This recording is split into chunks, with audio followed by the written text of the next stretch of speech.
اللہ نے میرے نبی کو کیسا بنایا؟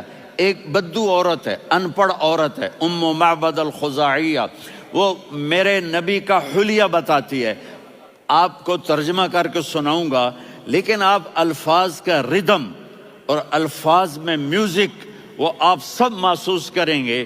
وہ بدو عورت کہتی ہے رأیت رجلا ظاہر الوضاء ابلج الوجه حاسن الخلق لم تعبه ثجلة ولم تزر به سعلة وصيم قصيم في عينيه دعج في أشفاره وطف في صوته سحل في لحيته كثافة في عنقه سطع وصيم قصيم أكحل أحور أزج أقرن إن تكلم علاه البهاء وإن سكت فعلاه الوقار وكأن منطقه خرزات نظم ينحدرن.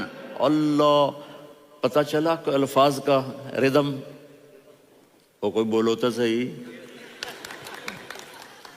کیا ردم ہے. اب ترجمہ سنو.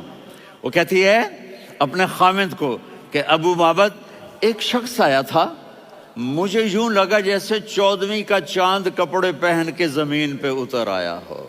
سبحان اللہ، کیا کہ انتہائی خوبصورت، انتہائی حسین و جمیل، پیٹ نکلوا نہیں کہ بدصورت ہو جائے. کہا اتنا خوبصورت تھا کہ سر سے پاؤں تک حسن اس کا غلام تھا، خوبصورتی اس کی باندھی تھی، اور میں جدھر سے دیکھتی تھی مجھے حسن ہی حسن نظر آتا تھا. اور جب میں اس کے چہرے پر دیکھتی تو میری آنکھ نہیں بھرتی تھی، میرا جی چاہتا تھا میں دیکھتی جاؤں دیکھتی جاؤں دیکھتی جاؤں، میرا دل نہیں بھرتا تھا. کون؟ وسیم. وسیم اسے کہتے ہیں جس کو دیکھنے سے دل نہ بھرے. قسیم، جدھر سے دیکھو حسن ہو، اسے کہتے ہیں قسیم، کہ اس کی آنکھیں بڑی موٹی. احور، ادعج، اشکل، انجل، ابرج، اہدب، یہ سب میرے نبی کی آنکھوں کی تعریف ہے. ان 5-6 الفاظ کا ایک مطلب ہے کہ اللہ نے کائنات میں ایسی حسین آنکھ کسی کی بنائی نہیں تھی. حسن و جمال آنکھوں میں، اور پلکیں بڑی لمبی. یہ عورتیں یہاں وہ نکلی لگا لیتی ہیں نا لمبا لمبا کرنے کے لیے، تو میرے نبی کے قدرتی یہ بال لمبے تھے حسن کو بڑھانے کے لیے. داڑھی بڑی خوبصورت تھی. زبان میں، آواز میں جادو تھا، آواز میں کشش تھی، آواز میں ایک ایسا دل کھنچتا تھا. گردن لمبی تھی، سر سے پاؤں تک حسن و جمال تھا. جب وہ بولتے تھے نور چھا جاتا تھا، جب وہ خاموش ہوتے تھے وقار چھا جاتا تھا. اور سوا البطن و صدر، سینہ اور پیٹ برابر. سبت القصب، سیدھا قد تھا، سیدھا قد، بالکل سیدھا قد. عریض المنکبین، چھاتی چوڑی تھی. طویل الزندین، بازو لمبے تھے.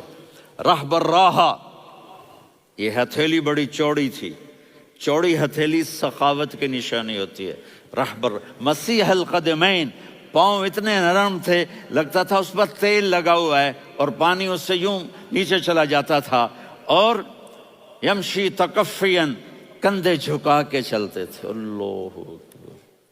یہاں 4 آدمی سلام کریں تو آدمی یوں ہو جاتا ہے، اور میرے نبی کو فرشتے سلام کر رہے ہیں اور آپ یوں چلتے تھے، ایسے ایسے چلتے تھے، تھوڑے سے کندھے جھکا کے چلتے تھے. ایسے آپ کبھی نہیں چلے. جو دیکھنے میں ایسا حسین ہو اس سے پیار کیوں نہ کیا جائے. خاندان اونچا ہو تو آدمی اس کی قدر اور عظمت کرتا ہے. میرے نبی کا خاندان کیا ہے؟ میرے نبی نے فرمایا اللہ نے آدم کی ساری اولاد سے عرب کو چنا، عرب کی ساری اولاد سے مضر کو چنا، مضر کی ساری اولاد سے قریش کو چنا، قریش کی ساری اولاد سے ہاشم کو چنا، اور ہاشم کی ساری اولاد سے اللہ نے مجھے چنا. میں سب سے اعلیٰ خاندان کا ہوں، عالی نسب ہوں. میرے اللہ نے میرے 10 نام رکھے ہیں. میں محمد، میں احمد، میں ماہی، میں حاشر، میں عاقب، میں فاتح، میں ابو القاسم، میں طٰہٰ، میں یاسین. ان سے پوچھو، میں ایک مثال دیتا ہوں. محبت ہوتی ہے نا چھوٹا بچہ گود کا، میرا چاند، میرا دلارا. یہ اس کا بچہ ہے بٹن جتنا، یہ نبیل کا اتنا سا ہے، تو اس کو کبھی یوں اٹھاتا ہے، کبھی یوں اٹھاتا ہے، کبھی یوں اٹھاتا ہے، کبھی یوں اس کو لوریاں دیتا ہے. میرا چاند، کالا ٹٹ میرا چاند، میرا چاند، میرا چاند۔ تو میرے رب کو اپنے حبیب سے محبت ہے، تو صرف محمد نہیں کہتا، چونکہ محمد کہنے سے محبت کا فلو نکلتا نہیں، تو اللہ نے اپنی محبت کے فلو کو نکالا، میرا محمد، میرا احمد، میرا ماہی، میرا حاشر، میرا عاقب، میرا فاتح، میرا قاسم، میرا ابو القاسم، میرا طٰہٰ، میرا یاسین، یہ اللہ نے اپنے حبیب کے نام۔ اور پھر قرآن میں جاؤ، شاہد، مبشر، نذیر، داعی الی اللہ، سراج منیر، رؤوف، رحیم، عزیز، حریص، مزمل، مدثر، یہ اللہ نے پورے قرآن میں سارے نبیوں کا نام لیا، یا عیسیٰ، یا موسیٰ، یا یحییٰ، یا ابراہیم، یا نوح، نام لے کر پکارا، لیکن اپنے حبیب کو ایک دفعہ بھی یا محمد نہیں کہا، بلکہ لقب سے پکارا، یا ایھا النبی، یا ایھا الرسول، یا ایھا المزمل، یا ایھا المدثر۔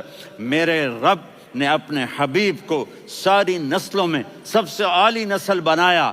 اگر اپنے نبی سے پیار نہ کریں تو کس سے پیار کریں؟